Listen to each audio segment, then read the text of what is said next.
Assalamu alaikum wa rahmatullahi wa barakatuhu. We're going to emphasize 7 key facts that I think every single man needs to understand about women, and 7 key facts that women as well need to understand about men. Let's begin with women. What do women need to know about understanding men? And inshallah ta'ala, the goal of this is that when you understand these 7 points, it will better your relationship, will help you understand what exactly a man needs, what is he craving for. So, point number 1 of these 7, perhaps the most important out of all of these 7, what a man really wants from his wife, most of all, is respect. And by respect, I mean that if a man earns the respect of his wife, if he feels that his wife looks up to him, he feels that he is an authority, he feels masculine, he feels as if he is in charge. And Allah subhanahu wa ta'ala has said in the Quran, الرِّجَالُ قَوَّامُونَ عَلَى النِّسَاءِ, that men are qawwam over women. Men are the caretakers, the providers of women. And even modern psychologists fully understand this human characteristic. By respecting a man, a woman shows that he is her protector, that he is her guardian, her warrior, if you like.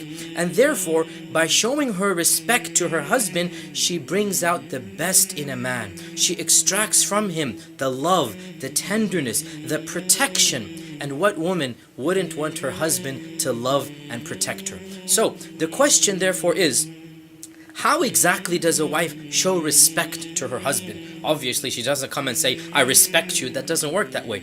Respect is not it's not a speech. It's not a statement. Respect is an attitude. Respect is a mode of life. So I want to give you some examples and some specific details of how respect is shown. Number 1, respect his knowledge and judgment. By this I mean that when he makes a decision, don't second guess. Don't doubt his ability to make that decision. By doubting his ability to make a decision, you belittle him. You make him feel childish, that he's not intelligent, he's not qualified. Don't treat your husband like you would your child. Classic example. If your husband wants to purchase something that you perhaps disagree with, you don't necessarily agree with, let him do it. It's his money. If your husband is driving and he thinks that he needs to take a right turn, and you're pretty sure that the house is on the left that you're going to, unless he asks for your advice, just let him do it. By always commenting, by always doubting his decision, you're showing him that you simply don't trust him. Now, obviously, I'm not suggesting that all wives become completely and totally submissive, but I'm arguing that the general rule should be that they respect their husband's judgment, even if he's wrong, which leads me to my second point. Suppose the wife is with her husband, he's driving, and they're going to their friend's house, and he's going in a certain direction, and she's pretty sure it's another direction, and she wants to comment, you're going wrong, turn left, turn right. So she's becoming now bossy, she's becoming now the one in charge. Well, what if she says, I know he's going in a wrong direction? My second point is, let him learn from his own mistakes and don't become his mother. Suppose that he did make the wrong turn. Well then, guess what? Next time around, he will learn from his mistake and he's not going to make the same mistake.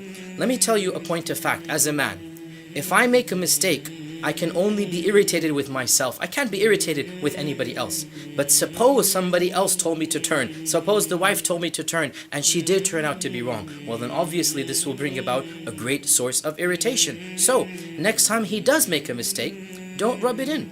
Simply understand that a man will make mistakes and he will learn from those mistakes. This is of the ways of showing your respect, that you don't double guess his judgment. And therefore, this also leads me to another point. Trust his capability in what he attempts to do. Suppose there's a leaky faucet and your husband jumps at the opportunity to be a man, and he brings his wrench from the toolkits, he brings all of the tape and all that's needed, and he's so excited. He's your knight in shining armor coming to rescue the damsel in distress from the leaky faucet. And instead of welcoming your knight in shining armor, you scorn, you laugh, and you sarcastically say, you can't fix a leaky faucet. Why are you going to make things worse? Honey, just call the plumber, please. You see what's happened here? Do you see the problem? a man is trying to help out. Your husband is trying to save the day. But his wife presumes that he has no idea how to do the job. This is humiliating. It's painful. It's deflating to his ego. Basically, you're saying that you don't trust your husband to fix a leaky faucet. If you don't trust him to fix a leaky faucet, how can you trust him to be a real protector, a husband, a father to your children? The bottom line, let him try to fix the leaky faucet. Let him make a fool out of himself, in front of himself. Let him learn from his mistakes. And you know what? Most of the time, I'm pretty sure, most of the time, anything your husband attempts to do will actually be successful, much to your surprise. A man loves to take up a challenge. A man loves to break things apart and put it back together. Believe it or not, most men are not idiots. They can try to solve the problems that they're attempting to do. And if a wife insists on demeaning him, on disrespecting him, on challenging his knowledge and ability, then basically you are making him out to be a fool, making him out to be an unintelligent person, and so you are hurting his ego. Now again, showing respect here means trusting his knowledge, his judgment, and his abilities. Also, one of the ways of showing respect, be respectful in your tone and in your choice of words.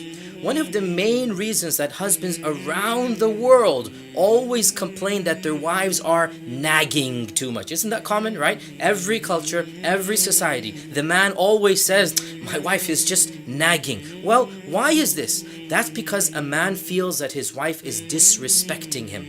There's a feeling that he's not capable, he's not qualified to do what he's doing, that basically you are treating him like a child.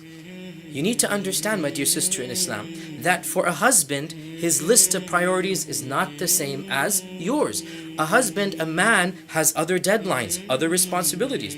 Going back to the example of the leaky faucet. Suppose your husband has been told once, twice, 5 times that there is a leaky faucet, and he's aware of it. Well, you need to realize that there are other things on his agenda. Perhaps he has a major project at work, which has to pay the rent, which is far more important than the leaky faucet. Perhaps he has to spend an afternoon doing another project that he feels is more important. No doubt, the leaky faucet needs to be solved, but there's a time, a place, and most importantly, a tone of voice and a choice of wording that needs to be displayed when a wife will continue to remind her husband of something that needs to be done. And if your husband states his opinion or suggests a plan of action, don't immediately retort back with a sarcastic comeback.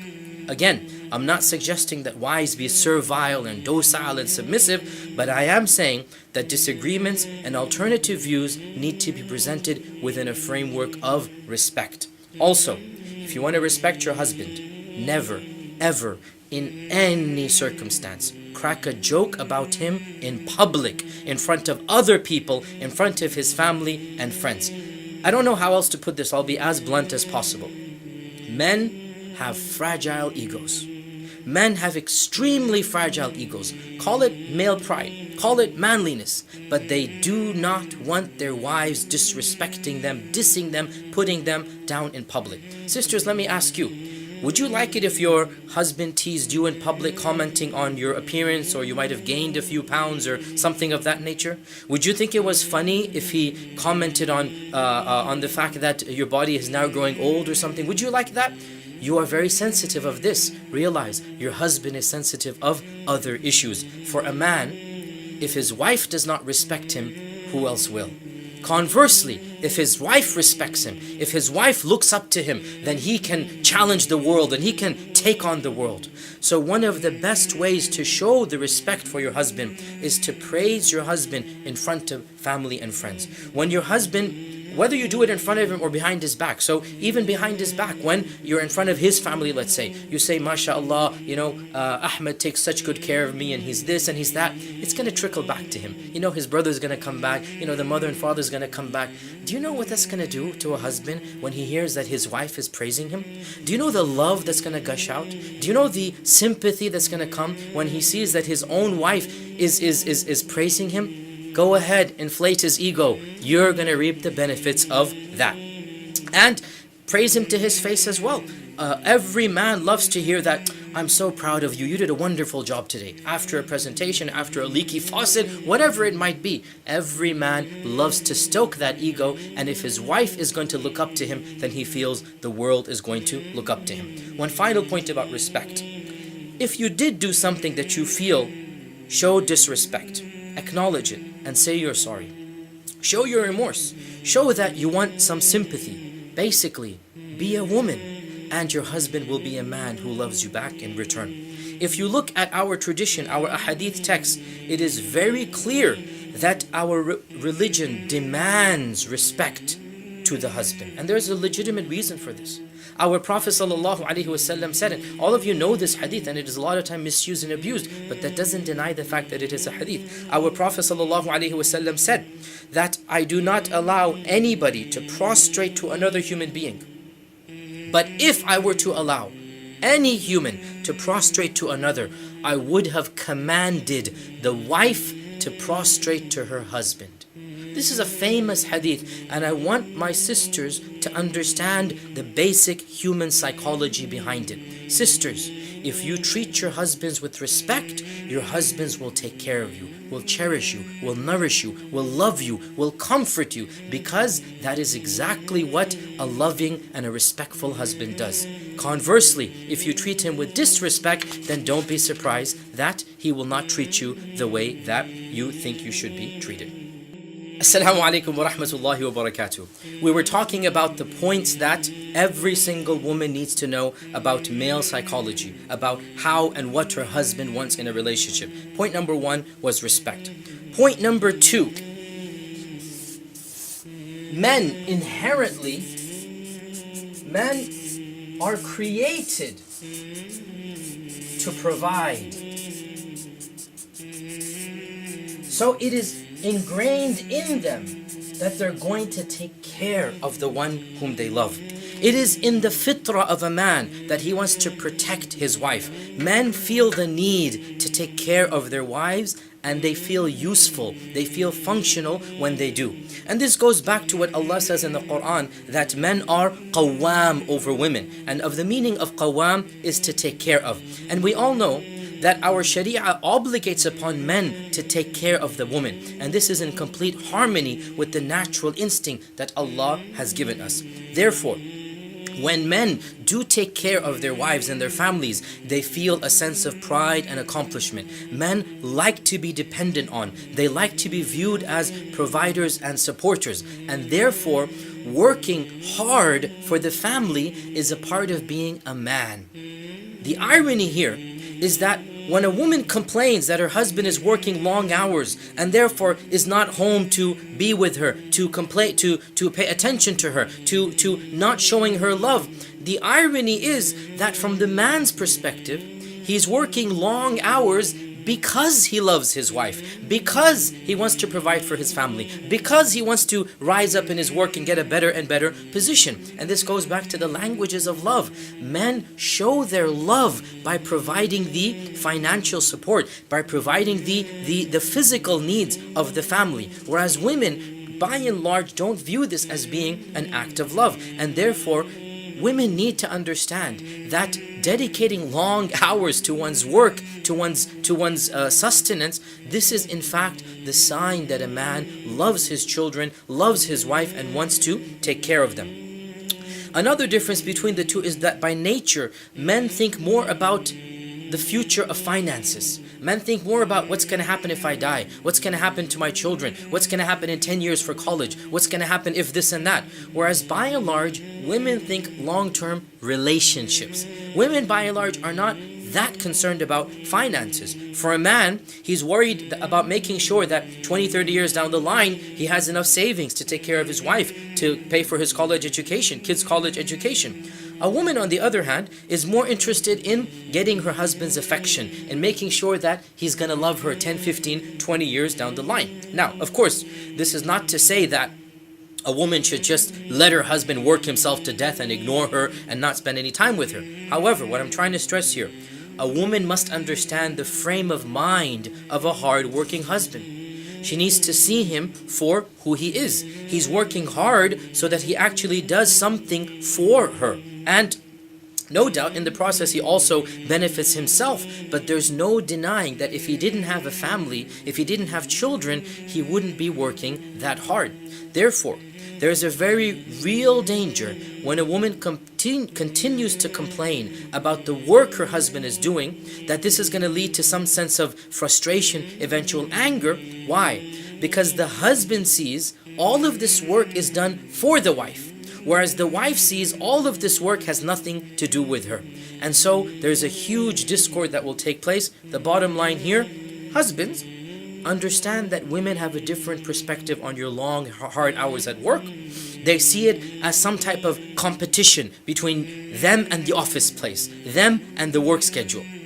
And so you need to understand that while work might indeed be important, family also has a place. Remember what our Prophet ﷺ said, give the rights of every person as they deserve it. Give the rights of your boss and your family, and make sure that the two of them find a compatible middle. Don't sacrifice one for the other. And no doubt there's not going to be a perfect solution. You can't make everybody happy, but do realize that your wife might have a legitimate point that sometimes you do deserve to be home, sometimes you do need to cut back.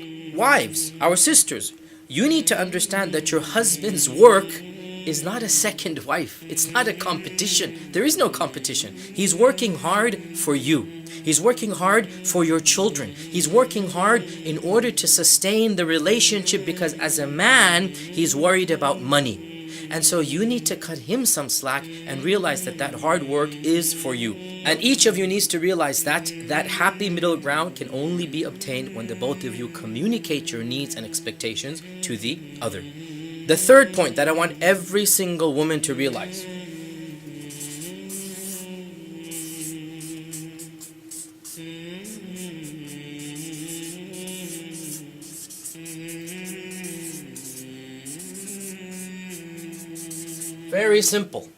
Very simple point. Sex empowers men. Men feel powerful when they're given sexual attention.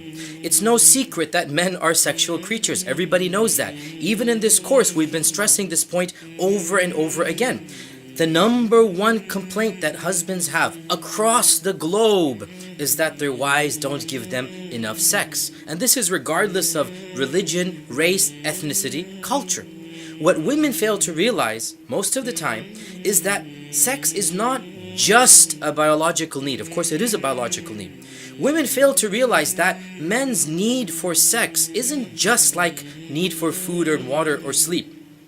They don't understand that if a husband doesn't get sex, why he gets so cranky. What's the big deal about it? The point is that sex is the key to unlocking a man's emotion. When a man is shown sexual attention, it makes him feel like a man. It makes up for any other faults that a woman might have. And when a woman does not give a man sex, every fault of hers, even imaginary faults, will be discovered by the man. Sex makes a man feel loved and allows him to love back in return. If a man is given his sexual needs, the husband feels as if he's ready to take on the world. To be a man means that the masculinity in a husband is manifested within his married life. Let me put this very bluntly. If his wife showers him with sexual attention and gives him great sex, this makes him feel like a full man.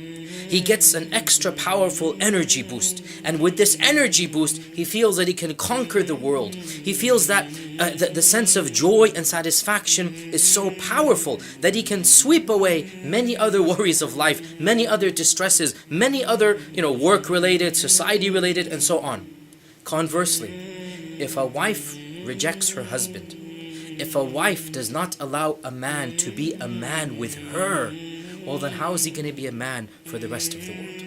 A wife's rejection of her husband is one of the most demoralizing factors that a man can possibly face. And it is for this reason that it is absolutely forbidden in our Sharia for a woman to say no to her husband's advances.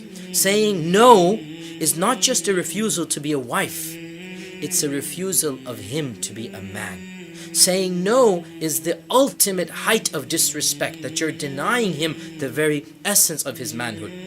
And plenty of men have told me, especially after all of these classes that I've been teaching, that the most painful, demoralizing factor, in fact, some of the men that I have interviewed and spoken to clearly suffer from what we would call depression.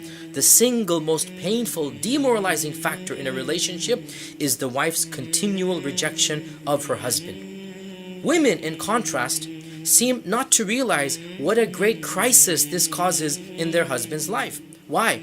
Because a man by nature bottles up his personal problems and issues. A man by nature doesn't speak about those emotional problems. And therefore, a wife many times is clueless about why their relationship seems to be going down the drain. There was one case that I was involved with, that the wife was shocked that out of nowhere her husband divorced her. Why? Because this is exactly the reason that happened. Because she was reading a novel that he didn't like her to read, a fictional novel. That he saw the book and he says, and it's just one small thing led to another. Anger came, and the next thing you know, she was divorced. And the couple called me up, and the wife was all confused. I don't understand. This came out of the blue. And then when I spoke to the husband privately, the first question, point blank, I asked him, how is your sexual relationship with your wife? And the husband just froze, because he was not expecting this question. The husband just froze, began to fluster, and then he almost broke down in tears, and he confided with me that it was the source of the greatest tension, that it was because of that sexual frustration and tension that he was finding things to get irritated about. 90% of the time, when the husband is constantly picking on the wife, it's because of a sexual frustration. And I have been told by dozens of husbands that if there's a good connection in sex, every other fault of the wife is ignored. Bad food, late laundry, dirty house, everything is ignored. Conversely, if the sex is not good, then every fault of the wife becomes 10 or 100 times bigger than it actually is. In fact, faults will be invented when they don't actually exist. Therefore, sisters, realize that men's need for sex isn't just a biological need, it's a psychological need. And never in any circumstance, and this we believe as Muslims, but wallahi, even if you're not a Muslim, this is what modern psychologists are saying, that women should never refuse the advances of their husband, because saying no to your husband is to tell him point blank, you're not a man for me. You're not worthy of being a man for me. And if he can't be a man for you, how can he be a man for the rest of the world? We'll take our next break here and then come back and finish up what are the main points that a woman needs to know about a man. Assalamu alaikum wa rahmatullah. Welcome back. We're talking about the main points that every single woman needs to realize about men. The next point is very awkward. It's very embarrassing. Frankly, it's very demoralizing for many sisters, but it needs to be said as bluntly as possible. Throughout this course, I've been very frank with you, and the reason for this is that I firmly believe that knowledge empowers, that knowing the other gender, understanding basic male and female psychology will make a marriage situation better. The fourth point that every single Muslimah needs to realize is that women are the single greatest source of fitna and attraction for men. Men are naturally attracted to women, not just a woman, women in the plural. And even pious Muslim men, even happily married husbands, even people who love and adore their wives to death will find hundreds and millions and billions of women attractive. And that is because it is ingrained in the nature of men. No matter how beautiful their wife is, no matter how gorgeous, and no matter how much they love her. Sisters, please understand this point. Your husband can love you with his whole body and soul. But visually, one part of his brain, not his heart, one part of his brain will find millions and billions of women attractive. Women just don't understand how visual men are and how that affects their sense of appreciation. If a woman walks into a room, she might notice how expensive another lady's purse is, or how beautiful a lady's dress is, but she will hardly notice how tight that dress is on her body, or how that dress accentuates her curves, or how much skin is being flashed. However, when a man walks into any room, I can assure you that the first thing that he notices are all of these points: how tight the dress is, the shapes of her limbs, how much skin is being shown. And as long as he is in that room, even if he's the most righteous Muslim on earth, he will be battling the urge to stare. It's ingrained in every single person. In fact, it doesn't matter if the man is married or single. It doesn't matter if he's young or old. All men get a sense of thrill and a sense of happiness looking at a beautiful woman's body, and that is why our Sharia commands us to lower our gaze. Now, what this translates into is that a man automatically, inherently detects the presence of beautiful women. He's subconsciously aware of their presence, even if he doesn't show it. If they go into a restaurant, if they walk in the lobby of a hotel, wherever they are, if somebody's dressed inappropriately, his head automatically, his eyes, no matter where they are, automatically will register that. Even if he's holding on to his wife's hand, one side of his brain is instantly registering all of these visuals that were coming in. As if that weren't bad enough, for every man, these images are constantly popping into his head throughout the day, throughout the night, and yes, even nights. Men dream about women. Typically, a young teenager finds his mind is inevitably wandering over to the topic of women every second, third minute. Every single young man finds it difficult to concentrate for any period of time without thinking of women. Now, why am I telling all of this? And I can assure you, sisters, I know your first reaction. I've taught this class too many times. You will say, I don't believe you, Sheikh. I just don't believe you. Whereas every single brother will be like, well, isn't that obvious? Didn't you know that? And I understand, sisters, it's very awkward for you to hear this type of information. Now, the first reaction of sisters is, if it's so bad, why don't you lower your gaze? Well, frankly, these days, even if you lower the gaze in the Western world, you'll see stuff you shouldn't see. But that's besides the point. What I'm stressing here is that even if a good Muslim man lowers his gaze, subconsciously, they are acutely aware of the presence of such women, and they're battling temptations to look at them. And it is true to state that it's impossible, even for the most righteous man, to guard his gaze 100% of the time. I am reminded of prophetic hadith and a statement of Ibn Abbas. In a prophetic hadith narrated by Sunan Abu Dawood, our Prophet ﷺ, it is said that he was sitting outside and a lady passed by in the distance. And he felt an urge. And he went to his wife and he satisfied that urge, and then he came out. And he said, verily, when a woman walks outside, Shaitan makes her look more beautiful than she is. Shaitan beautifies her up. So when one of you sees something that agitates him or basically, increases the desire, let him satisfy that desire with his wife. For indeed, his wife has what the other woman has, meaning his wife is a woman and the other lady was a woman as well. This is our Prophet Muhammad ﷺ. I want you to think about that. Even he was a man. Ibn Abbas, the famous cousin of the Prophet ﷺ, he commented on a verse that Allah says in the Quran that Allah shall forgive all of the that Allah will punish all of the major sins, but as for the lamam, they are overlooked. What is the lamam? Means the minor sins. As for the lamam, as long as you're righteous, they will be forgiven through the other good deeds. Ibn Abbas said, I know of no better illustration of what is a minor sin than the gaze of a man towards a woman. Now this is like an inevitable minor sin. Ibn Abbas is saying, I know of no better illustration when Allah says He shall punish the major sins, and as for the minor sins, they will be forgiven if you're righteous. And this is what the ahadith tell us. If you're praying, if you're, and by the way, this isn't an open license to go stare, obviously. The point being though, nobody can win the battle 100%. Nobody can, and I can assure you sisters, no man living in the Western world, dare I say even the Eastern world, can a day go by except that one or two images or something of this nature goes into his gaze. So why am I saying all of this? It's very depressing for women to hear, isn't it? And frankly, I know for a fact, because of the comments that I've gotten back, that this knowledge depresses sisters. It makes them feel cheap. It gives them a sense of hopelessness. Sisters, I'm not teaching this to you to depress you. I'm teaching this to you to empower you for a better marriage. Primarily for two reasons. Firstly, when you do catch your husband's eyes straying, of course, be irritated with him, show your pain and frustration, and also be a good Muslim wife to him, and later on ask him what you can do to help him.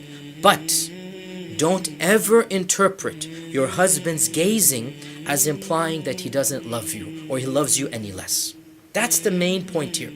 This attraction that a man has for another woman literally is at a surface level. There's no heart attraction. The love is going to be for his wife, but it is a different part of the brain. It has nothing to do with the wife being unattractive, with the wife being any less beautiful. In fact, it's not even fully sexual. And by that I mean, it's not the case that every beautiful woman he sees, he actually wants to take her to a hotel or motel and do it with her. No, it's just that it's a man's nature to admire the outer beauty of a woman. And I'm reminded of a very famous scenario. I'm not going to mention the names in this class, but a case went to court. It was in the national media and whatnot, that there was a really famous world model. She is known across the world, and every one of you probably knows of her name. She's one of the top 5 models in the world. That's how beautiful she is, right? And she has posed naked and with clothes on. She is drop dead gorgeous. And her husband was caught looking at pornography in their own house, and so she ended up divorcing him. Now, what's the moral of the story here? This man was married to one of the most drop-dead gorgeous models on the face of this earth. But he wasn't satisfied with her. He wanted more. And the irony is, excuse me for being so blunt here, while this man is looking at these dirty images, there must have been millions of men around the world looking at dirty images of his own wife, because she's one of the top models in the world. And his own wife is in the next bedroom. That was the whole point, is that, the wife is at home, she's there, and he's not satisfied. He wants something else. Now, again, astaghfirullah, I'm not excusing what the guy's done. I'm not saying that this is right. What I'm saying, though, is that sisters, don't diminish your own ego, your own sense of honor and respect if you do find your husband looking at another woman. Of course, reprimand him, of course, rebuke him, but it's got nothing to do with you, and it's got nothing to do with his love for you. Secondly, when you realize that men have this huge problem looking at women, and they have all of these images circulating of women in their minds and popping up everywhere, around them, try to understand just for a while the frustration that he feels, the sexual frustration. And imagine that if he couldn't get that sexual frustration satisfied with his wife, where will it lead him? Sisters, no man in any Western country can even cross the street or turn on the television or open up a magazine or log onto an internet site except that there are dozens or hundreds of images smacking him across the face. My point to you is, have some sympathy, have some mercy, have some love, and give him that sexual attention that he deserves as your husband. Sisters, let me be blunt here. If you're not going to flaunt your body in front of your husband, if you're not going to be confident by showing your body and your nakedness in front of your husband, if you're not going to show him what is halal for him to see, well then what do you expect him to do? Let him appreciate your beauty, let him appreciate what Allah has blessed you with, and inshallah ta'ala that will help him minimize some of the problems that he faces. Inshallah, we'll take another break here and come back and finish up what women need to know about men. The fifth fact, for a man, romance is all about sex. That's just the fact of the matter. Men will do romance, and the only reason they will do it is because they want it to lead to sex. For them, romance and sex go hand in hand. They just don't get the importance of just giving gifts, giving chocolates, giving flowers, unless it's going to be linked to the sexual reward after that. And therefore, there is a perception, and it's relatively true, that men are a little bit unromantic. They're inherently unromantic. They're awkward about romance. However, when men are surveyed about romance, an extremely large percentage of them respond that they would like to be romantic. Well then, if they want to be romantic, Why are they so clueless about how to be romantic? Well, as a man, let me tell you honestly how we feel. And of course, what I'm about to tell you is found in many simple self-help books and psychological guides, so it's not just coming from me. The number one reason men will not be romantic is because they fear that their efforts will be rejected, mocked, ridiculed, or discarded. In other words, men feel insecure about how successful their romantic attempts are going to be. So, so therefore, women need to be extra sensitive about how they interpret and how they receive his romance. For example, suppose a husband tries to plan a romantic evening, and he goes to a restaurant, or he does this or he does that. A wife needs to realize, if she criticizes the food at the restaurant, the man will interpret this as he hasn't done his job. Now, even though for the woman's perspective, she might have had the best time in the world. She might have enjoyed the fact that he took her out. She's happy her husband spent time. But when she found a flaw with his plan, which was this restaurant, or suppose they went out to a movie, and she goes, what a boring movie. So then what you're basically implying, even though you don't imply this, but the husband interprets it, that you made the wrong choice in choosing this movie. Suppose he gives her a gift that she doesn't really need, or she doesn't like, or she's flustered and embarrassed by. And so she says, oh, why did you give me this? You shouldn't have. Why'd you spend so much money and this and that? Now, she might be flustered. She might be awkward or embarrassed, or maybe genuinely she would have liked another gift. But the point is, the man will interpret as if he failed. And therefore, even if something goes wrong outside of his control, he will feel he was the one who let him down. Now, the point here is that a woman needs to realize that when a man shows her some romance, the intention, the goal behind it is so that she literally melts in his arms. She thanks him, she kisses him, and eventually, yes, it is linked to sex at night. That's exactly why a man would want to do that. Now, another reason why romance is awkward is that the definitions of romance might be different for men and women. For many women, snuggling up on the sofa in front of the TV after a candlelight dinner is the main definition of romance.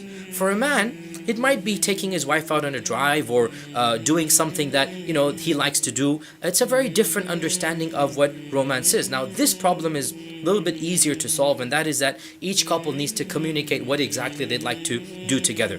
Now, another problem is that if romance does not lead to sex, once again, the man feels a little bit let down. Well, frankly, he feels very let down. And again, I'm just being blunt here so that our sisters understand. By now, after all of these hours of lectures, surely we understand that men are sexual creatures. And romance is supposed to be rewarded with intimacy. And all you need to do is look at Western culture. Why do men wine and dine a girl? Well, because they want to sleep with her. Why do men go out on dates and spend money? Well, because they want to basically get her to their apartment. This is the reality of Western culture. And therefore, and that is in the fitrah. And therefore, when a husband does something for his wife, it is the biggest mistake for the wife to criticize that as somehow being inadequate. Sisters, realize, as I said before, men have fragile egos, very fragile. So when he brings you a gift, jump for joy, kiss him, hug him, reward him at night. Even if you didn't particularly like that gift, the fact is, by you saying no or by you criticizing, you have effectively killed romance, and any other attempts are going to be stopped by him. Realize that one negative comment might mean the absence of 2 or 3 years of romance. So that's the 5th point. The 6th point that I want to make. The 6th point is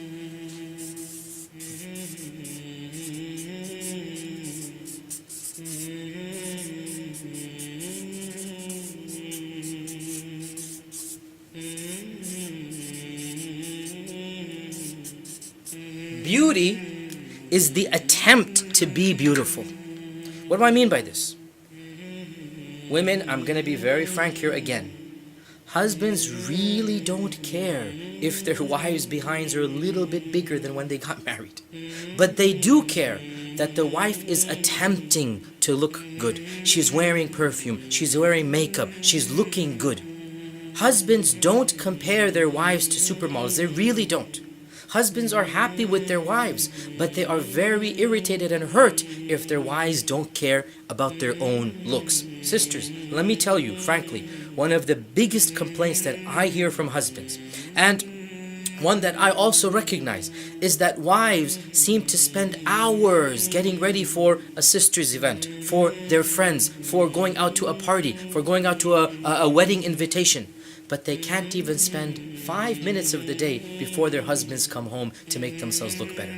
And this is one of the biggest complaints that husbands have, that they don't make the extra effort to want to look beautiful in front of their husbands. And my dear sisters in Islam, the one person in the world who deserves your beauty, who's really supposed to see you completely decked out, is not your girlfriends, it's not the friends at the wedding party, it's your husband. And if you're not going to get ready for him, well then why are you spending time to get ready for anybody else? Women by and large don't understand the significance of looking good in front of their husbands. And they actually believe that they have to compete with the images of supermodels. Now it is true, I mentioned in a previous point, that the husbands are bombarded with these images. But let me tell you, as a man, a husband can decompartmentalize. He knows that these images are fake, or he knows that these are of supermodels. He's not comparing his wife's body to that of all of these supermodels. What he wants is his wife to attempt to look good, to put on some makeup, to dress nicely, to comb her hair, to be perfumed. And one of the biggest problems comes that a woman is very insecure about how she looks. And here is where the good news comes, that when a woman attempts to look good, when a woman takes time out, even if it's 5 minutes of her day, to comb her hair, to dress up, to put on some perfume, the husband sees that she cares about her appearance, that she's wanting to look beautiful. In one survey that I read, almost 85% of husbands surveyed said that what mattered was not that their wives looked 10 or 20 years younger, but that they showed they cared enough about their husband's feelings that they attempted to look good. Sisters, frankly, you are overly sensitive about how you look. You're overly critical. Your husband is nowhere near as critical of you as you are. Now, to an extent, it's a little bit healthy to be critical of your own looks, but it is true to say that for most men, what they want to see is their wives attempting to look beautiful, is their wives dressing up. The fact that they attempted to dress up makes them dressed up. The fact that they attempted to be beautiful makes them beautiful. And this is one of the most important and simple points that every single woman needs to realize. This leads us to the 7th and final point.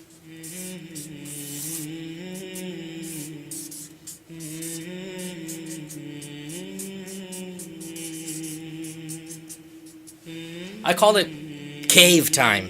What do I mean by this? Sisters, wives, realize it is in the nature of men that they need some alone time. They need to be cut off from everything. They need to, whether it's reading the newspaper or browsing online, or reading the news or listening, they need some alone time. It is in the nature of men that when they have a big problem, they don't tell other people. They sit down and they think about it. Or they'll think of other problems and let that work in the back of their mind. So for example, it's very common, men have a big problem, they're going to come home and listen to the world news. It's very depressing, a lot of things happening. You're looking at far bigger problems, and listening to these bigger problems actually helps a man cope with his own problems.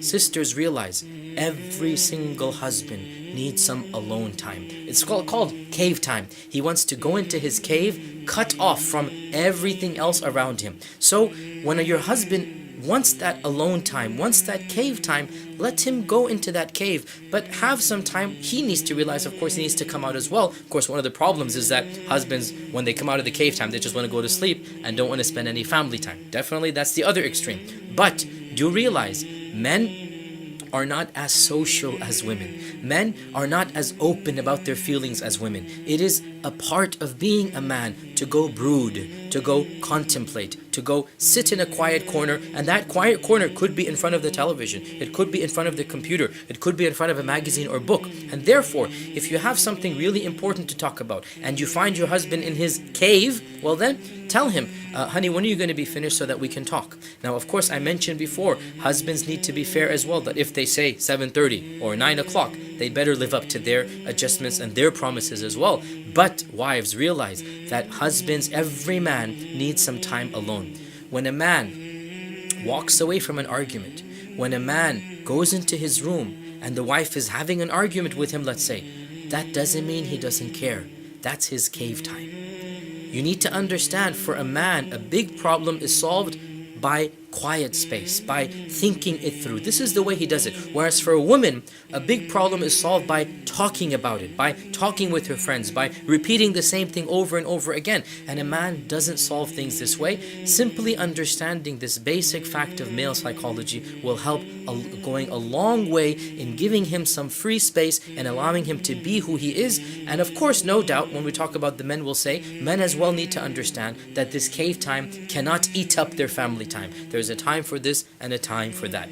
These are the 7 primary points that I want every single Muslimah to know about men, so that inshaAllah ta'ala it will help them in their relationships. Jazakumullahu khairan. Wassalamu alaikum wa rahmatullahi wa barakatuh.